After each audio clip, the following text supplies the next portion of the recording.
Hey, so in this tutorial, we're just going to go through some referencing. So referencing is a really really important thing that we can use, and a great tool as well. So it basically means that if we have our file and we work on something and we know it's going to be used in multiple shots, we can then reference that in. So then if there's like a massive change, we don't want to have to go through every single file and update it. We can just update the original file, then it'll automatically update on the references. So, for instance, let's create a reference of something that we've already done. So I'm just going to go File, Create Reference. I'm just going to go to my files, and at this point, I've done all my match, move, and layout. It's pretty simple shots to do, so they shouldn't take too long. And in the previous ones, we set it all up in our shot sequences. So I've got my BO1, so I'm just going to go into here, and we made our files, CMM, and we've got layout.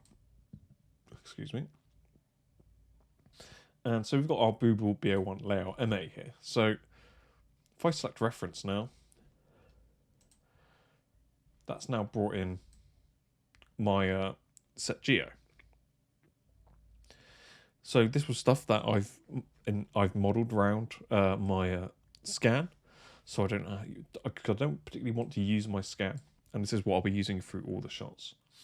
So that now kind of means that now I've got everything I need in here, and if that needs to be updated, it'll automatically update.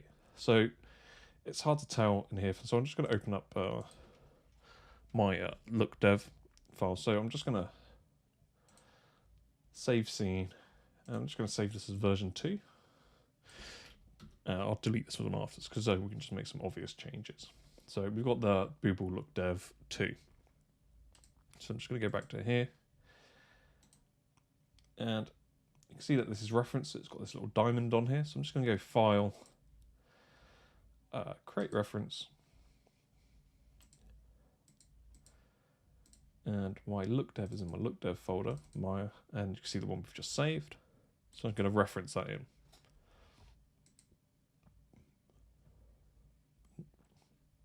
Just go to perspective so I can see it.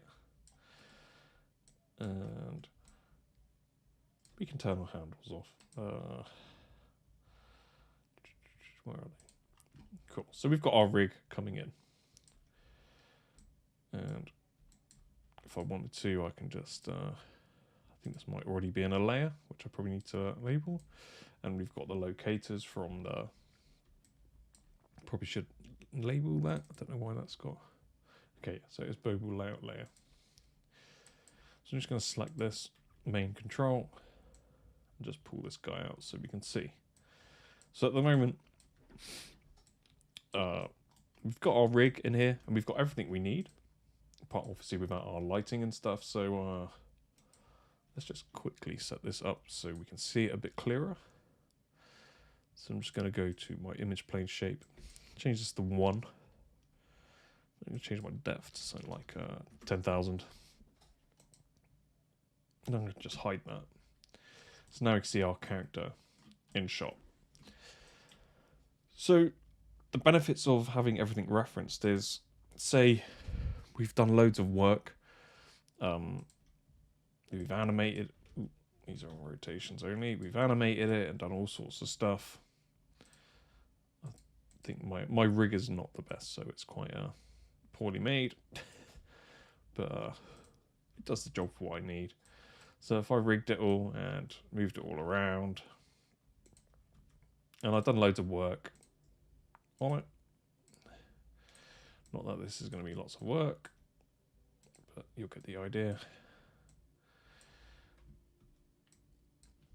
Let's change our near clipping plane to 1 so we can see it. And I'm just going to turn my, I don't even need to go there, I can just click anti-aliasing up here. Cool. So let's just say we've done loads of work on it, okay? And now suddenly we've done loads of work over like 10 shots and stuff like that, and let's say something simple needs to be changed, like, I don't know, let's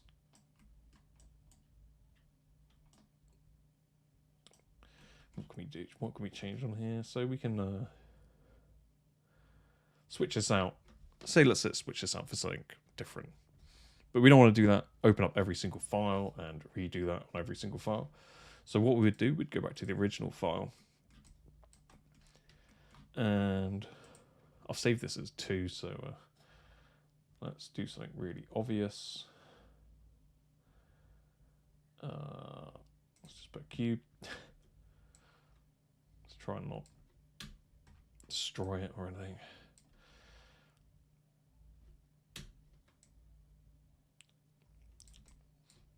I don't know.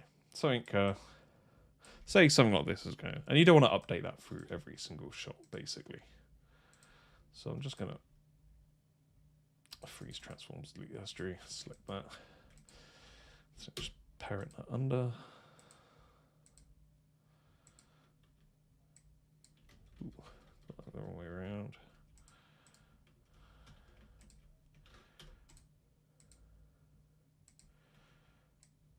Cool. So let's say that's needs to be changed. So I'm just going to go File, Save Scene As, and save it as.